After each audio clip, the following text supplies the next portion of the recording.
บายดีเนาะกลุ่มข้าพเจ้านี่ชื่ออันกลุ่มส่วนกาบป่าไม้เนาะแล้วก็สำหรับหัวข้อธุรกิจของข้าพเจ้านี้เป็นปักซ้ำใบมะนาวพี่น้องข้าพเจ้าชื่อทาคามีวรรณพรเจ้าสบายดีเนาะข้าพเจ้าซื้อเท่าคำลาเนาะเป็น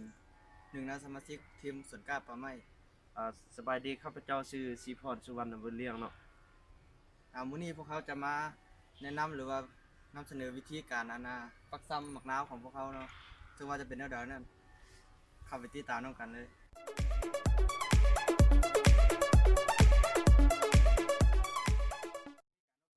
ต้องแนะนำต้องคัดเลือกเอา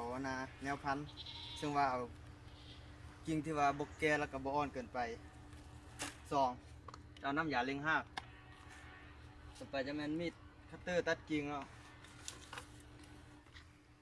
แซมเ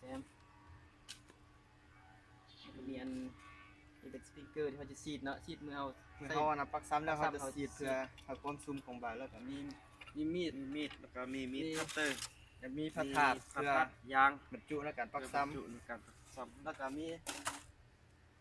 จะเป็นเพื่อมะพร้าวแช่น้ำเนาะมะพร้าวแช่มันเปียกดีแล้วก็มาฝักมันมุนแล้วก็มี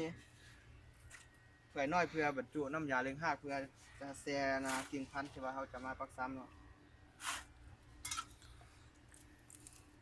สำหรับตัวนี้เป็นกิ่งพันธุ์ที่ว่าเขาตัดแล้วเราจะมาแช่น้ำยาเล็งหากตัวนี้ประมาณ15 นาทีก็จะเบิดไว้ตากแดดไว้ประมาณ15 นาทีหรือว่าหลายก็นั่นเพื่อมันแห้งเพื่อว่าป้องกันในการเกิดเน่าเกิดเชื้อถ้าว่ามันบ่แห้งสิเนาะเอาไปปักซ้ำมันจะเน่ามันจะบุขึ้นขั้นตอนสำหรับการตัดกิ่งพันธุ์เนาะเขาจะเลือกเอาสองตาหรือว่า3 ตาก็ได้เนาะหรือว่าตาหนึ่งก็ได้แล้วแต่ความเหมาะสมเพราะว่าตัวนี้เนาะเขาจะตัดเอานี่จะได้หลายงาเติมเนาะเพราะว่าเขานับเอา2 หา 3 ตานี่นับขึ้นมาเนาะจะได้ประมาณ7-8 ตาหรือว่า7-8 เบี้ยเนาะครับไปปักซ้ำเนาะเขาจะตัดเจ้ยเป็น45 องศาแล้วก็ดิใบออกแล้วก็ตัดใบออกครึ่งนึงมีดบกเข้าเนาะมีแซมตัดมีแซมตัดใบเหลือครึ่งนึงสำนี้เนาะแล้วจากนั้นเขาจะเอามีดมาขีดด้านกกเนาะมาขีด3 หา 400เพื่อเพิ่มพื้นที่ในการออกหากถ้าว่าเขาบ่ขีดเนาะหากมันจะออกแต่ด้านลุมมันหากจะบ่หลายจะเฮ็ดให้ต้นบ่แข็งแรงหลังจากที่ว่าเขาขีดแล้วขีด3 หา 400แล้วครับมาแช่น้ำยาเล็งหากแล้วก็พร้อมปักซ้ำต่อสำหรับขั้นตอนนี้เนาะขั้นตอนนี้เป็นการกะเกี่ยมก้ามมะพร้าวเพื่อว่ามาบรรจุใส่ธาตุนี่เนาะแล้วเพื่อว่าปักซ้ำเราเอามาใส่ธาตุนี่เนาะ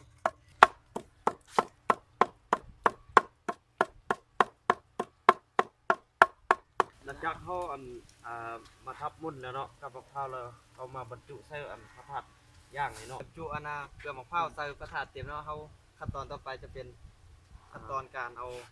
กิ่งพันธุ์ที่ว่าเขาตัดเขาแช่น้ำยาเล็งหากแล้วหันมาปักซ้ำเลยเนาะเขาจะเสียบเข้าไปเลยนี่เสียบเข้าไปเลย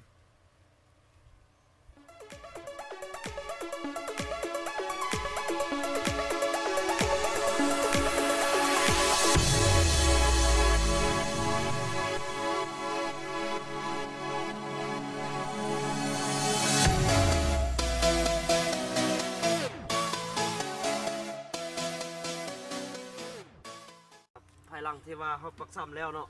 แล้วเขาจะเอาไปนี่เนาะเขาปักซ้ำแล้วเราหลังจากนี้เราเขาเอาไปไว้อยู่พักไว้บนพยางพยางที่ว่าคุมไว้เพื่อให้กระตุ้นให้มันหักมันออก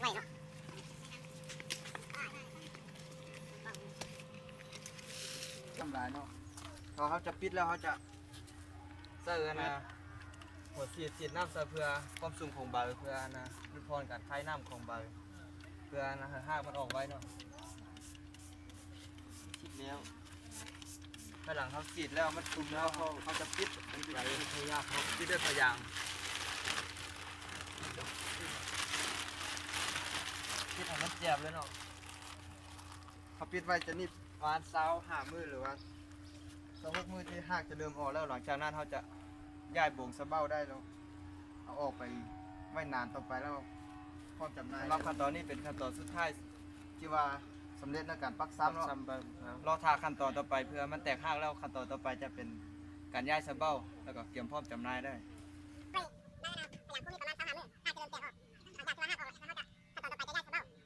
ภายหลังที่ว่าผ่านไปสัก5 วันเนาะหากตัวนี้จะเริ่มแตกออกขั้นตอนต่อไปเขาจะเป็นการย้ายสะเบ้าเนาะตัวนี้เป็นยอดมันจะขึ้นมา ตัวนี้โป่งขึ้นมาจะใช้เวลาประมาณ2 อาทิตย์จะขึ้นด้วยยอดซ้ำนี้เนาะเขาหลังจากที่ว่าเขาปักซ้ำได้เขาย้ายมาสะเบ้า2 อาทิตย์ยอดขึ้นซ้ำนี้แล้วพร้อมจำหน่ายได้แล้วซ้ำนี้นะ มาฮอดนี้เนาะสำหรับขั้นตอนการปักซ้ำใบมะนาวของกรมข้าพเจ้านี้มาฮอดนี้ก็หมดเพียงเท่านี้เนาะเอาก็ขอบใจ